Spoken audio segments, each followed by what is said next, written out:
ගන්න කැමති ඔන්ලයින් සල්ලි ගන්න කැමති හැමෝම පිළිගන්නවා channel එකට. ඉතින් මගේ channel එකේ ඔයාලට කියලා දෙන්නේ ට්‍රේඩින් කරන විදිහ ඔන්ලයින් සල්ලි හොයන විදිහ පිළිබඳව. ට්‍රේඩින් කරන්න කැමති ඔන්ලයින් සල්ලි හොයන්න කැමති හැමෝම channel එක subscribe කරලා එකතු වෙන්න. අපේ WhatsApp group එකටත් එකතු වෙන්න. ඔයාලට ගොඩක් දේවල් ඉස්සරහට ඉගෙන ගන්න හැකි. ට්‍රේඩින් කරන සපෝට් එකක් කරන්න සල්ලි නැති කට්ටියට නම් මම මේ channel එක පටන් ගත්තේ. එහෙනම් වැඩි කතා නැතුව මේ වීඩියෝ එකට හැමෝම channel එක subscribe කරලා එකතු වෙන්න. හරි එහෙනම් අද අපේ 6 වෙනි දවසේ අද කරන්න තියෙන්නේ breakout and entry point. ඒ කියන්නේ ඔයාලා chart pattern එකක් ඇඳගෙන market එකේ බලන් ඉද්දි ඒ chart pattern එක break කරලා market එක යද්දි කොහොමද entry එකක් ගන්න නැත්නම් trade එකක් දාන්න කියන එක තමයි අද කරන්නේ. හරි එහෙනම් මුලින්ම ඔයාලා දැන් මෙන්න මේ වගේ chart pattern එකක් ඇඳගෙන ඉන්නවා. ඊට පස්සේ ඔයාලා දැන් market එක මෙහෙම බලන් ඉද්දි market එක දැන් තියෙන්නේ මෙතන. මෙතෙන්දී මාකට් එක බ්‍රේක් කරනවා අපේ chart pattern එක. බ්‍රේක් කරද්දී අපි මොකද කරන්නේ? සමහර ඔයාලා TikTok වල වගේ දැකලා ඇති සමහරු නම් බ්‍රේක් වෙද්දිම එන්ට්‍රි එක ගන්නවා. ඒ වුණාට එහෙම ගන්න එපා. ඒක වැරදි. බ්‍රේක් කරගමම ඔයාලා මුලින්ම කරන්න ඕනේ එතන උඩ තියෙන පළවෙනි රෙසිස්ටන්ස් ලෙවල් එක ඇඳ ගන්න එක. බ්‍රේක් කරද්දී කවදාවත් එන්ට්‍රි එක ගන්නෙ නැහැ. මුලින්ම කරන්නේ රෙසිස්ටන්ස් ලෙවල් එක ඇඳ ගන්න එතන තියෙන. හරි එහෙනම් ඊගාට මොකද්ද වෙන්න පුළුවන්? වෙන්න පුළුවන් පළවෙනි දේ තමයි මේ මාකට් එක මෙතන මේ රෙසිස්ටන්ස් ලෙවල් එක ගාවට යනවා. එතෙන්ට ගියාට පස්සේ රෙසිස්ටන්ස් ලෙවල් එකත් බ්‍රේක් කරා මාකට් එක උඩට යනවා. එතන තමයි ඔයාලගේ පළවෙනි එන්ට්‍රි එක. ඒකට වන්දින්නේ එක තරුව. ඒක එච්චර ලොකු එන්ට්‍රි එකක් නෙවෙයි. ඒකෙන් ලොකු ට්‍රේඩ් එකක් අල්ලන් ඉන්න අමාරුයි.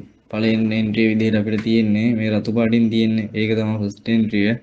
ඒකෙදි වෙන්නේ රෙසිස්ටන්ස් ලෙවල් එක බ්‍රේක් කරගෙන මාකට් එක උඩට යනවා. මේ බයි එන්ට්‍රි එකේදී වෙන විදිහ තමයි මෙතන තියෙන්නේ. මේ විදිහේ ඩවුන් ට්‍රෙන්ඩ් ලයින් එක ගඳන් ඉද්දි ඔයාලගේ මාකට් එක ඔයාලගේ පළවෙනි රෙසිස්ටන්ස් ලෙවල් එක බ්‍රේක් කරන් උඩට යනවා. එතින්දී ඔයාලට ට්‍රේඩ් එකක් ගන්න පුළුවන්. ඒක මන් දෙන්නේ එක තරුවයි. ඒක එච්චර ලොකු ට්‍රේඩ් එකකට බලපාන එන්ට්‍රි එකක් නෙමෙයි. ඊගාට බලමු මොකද්ද දෙවෙනි එන්ට්‍රි එක කියලා. දෙවෙනි එන්ට්‍රි එක තමයි මේ විදිහේ පළවෙනි එන්ට්‍රි එක ගියා කියන්නකො ගිහිල්ලා ඔයාලගේ තව උඩ තියෙන රෙසිස්ටන්ස් ලෙවල් ඒ වගේ රෙසිස්ටන්ස් ලෙවල් එකක ඉඳලා මාකට් එක ආයේ ඩවුන් වෙලා ඔයාලා මේ රෙසිස්ටන්ස් මාකට් එක රෙසිස්ටන්ස් ලෙවල් එක බ්‍රේක් කරාම ඒ රෙසිස්ටන්ස් ලෙවල් එක සපෝට් ලෙවල් එකක් වෙනවා. එතකොට ඔයාලගේ මේ මාකට් එක උඩ තියෙන රෙසිස්ටන්ස් ලෙවල් එක වෙදිලා ඔයාලගේ අර බ්‍රේක් කරපු රෙසිස්ටන්ස් ලෙවල් එක නැත්තම් දැන් ඒක සපෝට් ලෙවල් එක නිසා සපෝට් ලෙවල් එක ළඟට ආවහම ඔයාලට පුළුවන් එන්ට්‍රි එකක් ගන්න ආයේ උඩට යනවා කියලා. ඒක තමයි අපේ දෙවෙනි එන්ට්‍රි එක. ඒකට මම තරු දෙකක් දෙනවා. ඒක අරකට වැඩිය හොඳයි. හැබැයි එච්චරම ලොකු හොඳ එන්ට්‍රි එකක් නෙමෙයි. ඔයාලගේ රෙසිස්ටන්ස් ලෙවල් එක බ්‍රේක් කරලා ගිහිල්ලා ආයේ රෙසිස්ටන්ස් ලෙවල් එකකින් උඩට යනවා. ඒකට කියන්නේ රෙසිස්ටන්ස් ලෙවල් එක රීටෙස්ට් කරනවා කියලා. ඔයාලට ගන්න පුළුවන් මේ එන්ට්‍රි එක රෙසිස්ටන්ස් ලෙවල් රීටෙස්ට් එන්ට්‍රි කියලා. හරි එහෙනම් අපි බලමු අපේ තර්ඩ් එන්ට්‍රි එක මොකද්ද කියලා. එහෙම නැත්නම් අපේ බලවත්ම එන්ට්‍රි එක මොකද්ද කියලා. අපේ බලවත්ම එන්ට්‍රි විදිහට එන්නේ ඔයාලා දැන් මාකට් එක බ්‍රේක් කරද්දී පළවෙනි රෙසිස්ටන්ස් ලෙවල් එක ඇඳ ගන්නවානේ. එතකොට මොකද්ද වෙන්න පුළුවන්? රෙසිස්ටන්ස් ලෙවල් එකේදී මාකට් එක අනිවාර්යෙන් ඩවුන් වෙනවානේ. අනිවාර්යෙන් නෙවෙයි ඩවුන් වෙන්න තියෙන සම්භාවිතාවය වැඩිනේ. එතකොට මොකද්ද වෙන්න පුළුවන්? ඔයාලගේ මාකට් එකේ මෙහෙම ඔයාලගේ ට්‍රෙන්ඩ් ලයින් එක බ්‍රේක් කරගෙන ඔයාලා ඇඳගත්ත රෙසිස්ටන්ස් ලෙවල් එක ගාවට යනවා. ඒකේදීලා මාකට් එක ආයේ ඩවුන් වෙනවා.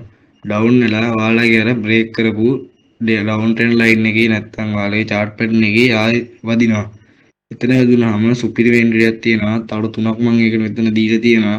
මේ කොළ පාටින් දාලා තියෙන විදිහට යනවා කියන්නේ ඔයාලට ලොකු එන්ට්‍රි එකක් ගන්න පුළුවන්. ලොකු ට්‍රේඩ් එකක් අල්ලන් ඉන්න පුළුවන්. ඒක තමයි අපේ තර්ඩ් එන්ට්‍රි එක. ඒකෙදි වෙන්නේ අපේ ට්‍රෙන්ඩ් ලයින් එක රීටෙස්ට් කරන එක. ඒකෙදි වෙන්නේ මෙතනින් මාකට් එක බ්‍රේක් කරලා රෙසිස්ටන්ස් ලෙවල් එක ගාවට ගිහිල්ලා ඒකේ වෙදිලා අපේ ට්‍රෙන්ඩ් ලයින් එක රීටෙස්ට් කරලා මාකට් එක යන එක. ඒකෙදි වලට ලොකු ට්‍රේඩ් එකක් අල්ලන් ඉන්න පුළුවන්. හොඳම එන්ට්‍රි එක මම තරු තුනක් දීලා තියෙනවා මේකට. ඔයාලා හොඳ ට්‍රේඩ් එකක් ගන්න පුළුවන් මේක. මේක තමයි අපේ හොඳම එන්ට්‍රි එක. තරු තුනේ එන්ට්‍රි එක. මේවා ඔයාලගේ ට්‍රේඩින් view දැන් ඔයාලා දන්නවා. ට්‍රේඩින් view එකේ chart pattern ඇඳලා ඇනලයිස් කරලා බලන්න. එහෙනම් buy entry එකක් ගන්න එහෙම නැත්නම් buy trade එකක්. ඒ කියන්නේ මාකට් එක උඩට යද්දි trade එකක් දාන්න මෙන්න මේ විදිහට තමයි. මම Binance එකේ දාලා කරන විදිහ මම කියලා දෙන්නම්. දැනට පොඩි idea එකක් තියාගන්න. මෙන්න මේ විදිහේ entry තුනක් තමයි ගන්නෙ. ඒවා ගන්න කොහොමද? මේවා trading view එකේ බලන්න බලලා හොඳට අවබෝධයක් ගන්න තියාගන්න. එතකොට ඉස්සරහට ලේසි Binance එකේ කරද්දී මේ ටික දැනට මතක තියාගන්න. බයි ට්‍රේඩ් එකක් දාන්න මෙහෙමයි. හරි එහෙනම් අපි බලමු කොහොමද සෙල් ට්‍රේඩ් එකක් දාන්න නැත්නම් පහළට යන ට්‍රේඩ් එකක් ගන්න කියලා. ඔයාලා දැන් මෙන්න මේ විදිහේ chart pattern එකක් ඇඳගෙන ඉන්නවා. මොකද්ද මේ chart pattern එක? මේක rising wedge chart pattern එක. ඒ chart pattern එක ඇඳගෙන ඉඳී මාකට් එක පහළට break කරද්දී අපි කොහොමද entry එකක් ගන්න කියලා බලමු. මේකෙත් අර විදිහම තමයි ඔයාලගේ පළවෙනි entry විදිහට ඔයාලගේ මාකට් එක පහළට break කරද්දී අපි මුලින්ම මොකද කරන්නේ? මේ විදිහට පහළට break කරද්දී අපිට තියෙන්නේ පළවෙනි support level එක ඇඳගන්න එක. මේක පහළට break කරන්නේ. ඒක නිසා support level තියෙන්නේ අරගෙන තිබුණේ resistance level. මේ මෙතන තියෙන මෙන්න මේ පළවෙනි support level එක ඇඳගන්න එක තමයි අපිට මුලින්ම කරන්න තියෙන්නේ. හරි එහෙනම් මේකෙදි කොහොමද මාකට් එක යන්න පුළුවන්? මේකෙත් විදිහම තමයි support level එක break කරලා මාකට් එක පහළට යන්න පුළුවන්. ඒක තමයි අපේ පළවෙනි entry එක. නැත්නම් පළවෙනි trade එක. ඒකටත් ඉස්සෙල්ලා වගේ තමයි මම දෙන්නේ එක තරුවේ. ඒක අත්තර ලොකු ට්‍රේඩ් එකක් අල්ලන් ඉන්න බෑ. මොකද්ද වෙන්නේ? මුලින්ම මාකට් එක මෙතනින් බ්‍රේක් කරනවා. ඊට පස්සේ සපෝට් ලෙවල් එක බ්‍රේක් කරලා මාකට් එක පහළට යනවා. අපේ පළවෙනි ට්‍රේඩ් එක වෙන්නේ ඒක. හරි අපි බලමු අපේ දෙවෙනි එන්ට්‍රි මොකද්ද කියලා. ඒකෙත් වෙන්නේ අර විදිහම තමයි. ඔයාලගේ පහළට තව සපෝට් ලෙවල් තියෙනවා. මේ විදිහට මාකට් එක පළවෙනි සපෝට් ලෙවල් එක බ්‍රේක් කරන් ගිහිල්ලා ඔයාලගේ පහළ තියෙන සපෝට් ලෙවල් එක වෙද්දලා ආයෙ අප් වෙලා මෙතන තියෙන ඔයාලගේ උඩ දිගුවම රෙසිස්ටන්ස් ලෙවල් බ්‍රේක් කරාම ඒවා සපෝට් වෙනවා කියලා මෙතනදී සපෝට් ලෙවල් බ්‍රේක් කරාම ඒවා රෙසිස්ටන්ස් වෙනවා.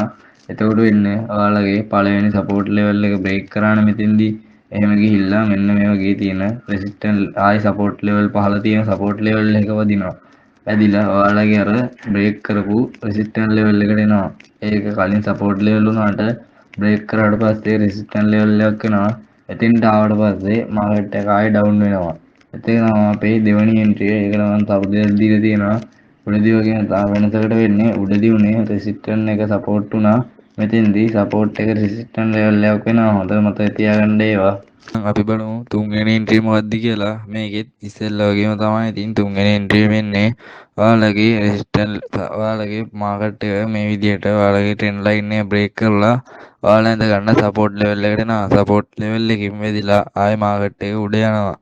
එතෙන්දී ඔයාලගේ කලින් වගේම තමයි ඔයාලගේ ට්‍රෙන්ඩ් ලයින් එකේ නැත්නම් chart pattern එකේ මාකට් එක වදිනවා. එතෙන්දී වැදිලා ආයෙ මාකට් එක පහළට එනවා. ඒකටම තර්ඩ් එන්ට්‍රි නැත්නම් තර තුනේ එන්ට්‍රි කියලා කියනවා. ඉස්සෙල්ලා වගේම තමයි මාකට් එක මේ විදිහට බ්‍රේක් කරලා ඔයාලගේ ට්‍රෙන්ඩ් සපෝට් ලෙවල් එකේ වැදිලා ට්‍රෙන්ඩ් ලයින් එක රීටෙස්ට් කරනවා. මේක තමයි තර්ඩ් එන්ට්‍රිය. තර තුනේ එන්ට්‍රිය රීටෙස්ට්මන්ට් එන්ට්‍රිය. මේකෙදී ලොකු ට්‍රේඩ් එකක් අල්ලන් ඉන්න පුළුවන්. ඉස්සෙල්ලා මං කිව්ව විදිහටම තමයි. ඉස්සෙල්ලා පිළිවෙලටම තමයි මේකේ මාකට් එක වෙන්න පුළුවන්. මේ එන්ට්‍රි තුන හොඳට මතක තියාගන්න. එහෙනම් ඔයාලා මේවා මේ වගේ chart pattern මාකට් එකේ යන්දලා බලන්න trading view කියලා දීලා තියෙන්නේ. ඒ විදිහට කරන්න එකපාරට Binance එකටම ගිහිල්ලා trade දාන්න බෑ. ලොස් යනවා. අනිවාර්යයෙන් මේවා trading view එකේ chart වල ඇඳලා ඔයාලා මේ විදිහට බ්‍රේක් කරද්දී සපෝට් ලෙවල් රෙසිස්ටන්ස් ලෙවල් ඇඳලා මේ විදිහට එන්ට්‍රි බලලා තියාගන්න. එකපාරට ට්‍රේඩ් කරන්න බෑ. අනිවාර්යයෙන් මේවා කරලා තියන්න. chart ඇනලයිස් කරලා බලන්න. අදට මේ වීඩියෝ එක නවත්තනවා. ඔයාලා සෙට් වෙලා ඉන්න. ඉස්සරහට ස්ටොප් ලොස් එක දාන විදිහ මේ විදිහේ මාකට් එකක් ට්‍රේඩ් එකක් ගත්තට පස්සේ ටාගට් වලින් එන්ට්‍රි ගන්න විදිහ මම ඔයාලට ඉස්සරහට කියලා දෙනවා. හැමෝම channel එක subscribe කරන්න.